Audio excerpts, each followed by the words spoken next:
Hello, everyone. Another week. Here we are, Parenting Paused. I'm Leslie Potter.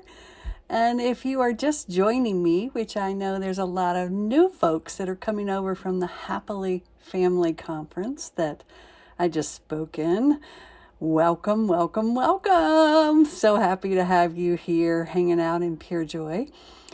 I speak as often as I can on topics that I experienced as a parent. A lot of my work, I am a trained therapist and a parent coach and a spiritual seeker and a mama. But all of my work comes from my experience as a mama. Even though I had so much experience practically through my therapeutic training, through reading tons of books on parenting, well, I didn't really have a clue what it was all about until I actually, at 44, decided to travel to China and adopt my daughter. Now, I really thought I was ready.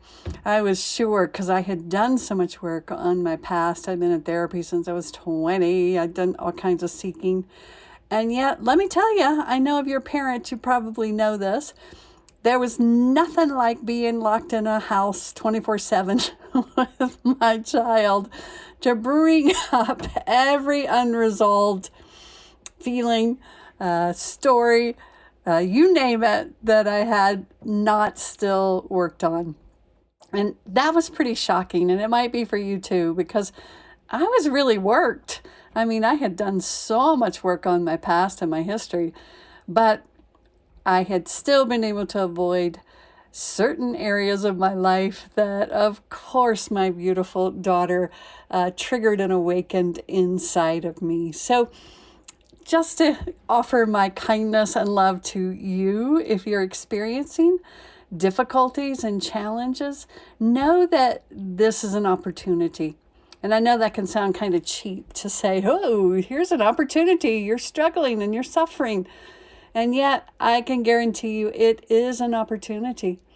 It was a deep opportunity for me to examine and to explore, especially the stories I had about myself.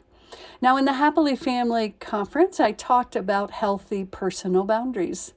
And the conclusion I came to and the definition I use for healthy personal boundaries, it's what's okay with me and what's not okay with me about how I treat myself. Now take that in. It's not about how others treat me. It's not about binding or limiting my daughter to try to get her to treat me in a way that I'm not actually even willing to treat myself. Now, this is a huge one, and it might take a little bit of time to wrap your mind and your heart around this.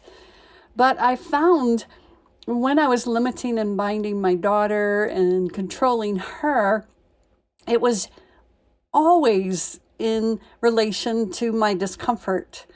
It was my discomfort in how I thought she should be. It was my discomfort in how I thought others would look at me if she wasn't a certain way. I mean, I have a lot of discomfort inside just accepting and loving my daughter for who she is. And this was challenging because I had worked on myself so much and read so much. I thought that this was just going to be a great big love fest. Well, let me tell you, it didn't work out that way.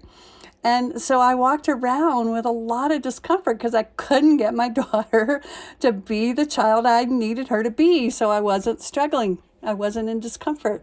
I was constantly internally judging myself. And so I was looking for evidence all the time outside that I was not good enough, that I was not important, I didn't matter.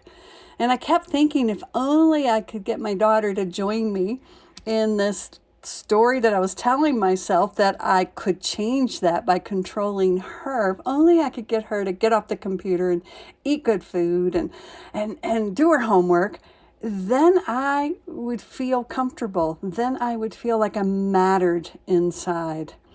Now, of course, I was able to get her to do those things one at a time, but the reason I started exploring deeper was that it never worked. Once I got her off that computer, with consequences, punishment, fear, whatever I had to do to get her off, then it moved to I wanted her to eat good food.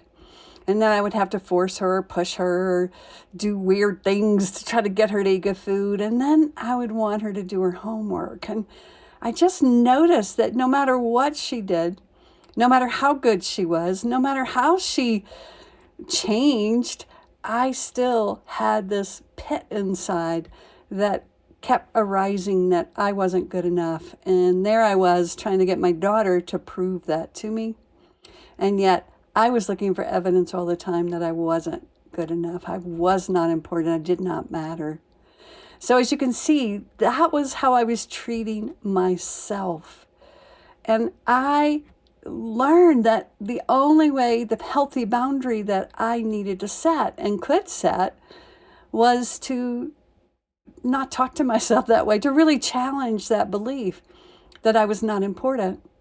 Now, that was an early conclusion that I had come to as a child to survive my childhood. And yet now as an adult, I have the capacity and the strength to turn back in and recognize that that was not the truth. And if I didn't meet that energy, I was going to keep making my daughter overly important, and I was going to keep making myself less. So it took some work, lots of work, lots of safe seating. If you're new to the podcast here, go over to my website, purejoyparenting.com.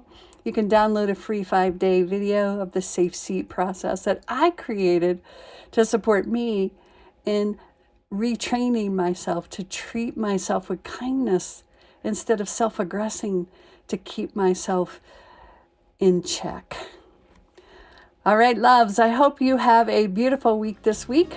I'll be back next week. Thank you for listening to this episode of Parenting Paused.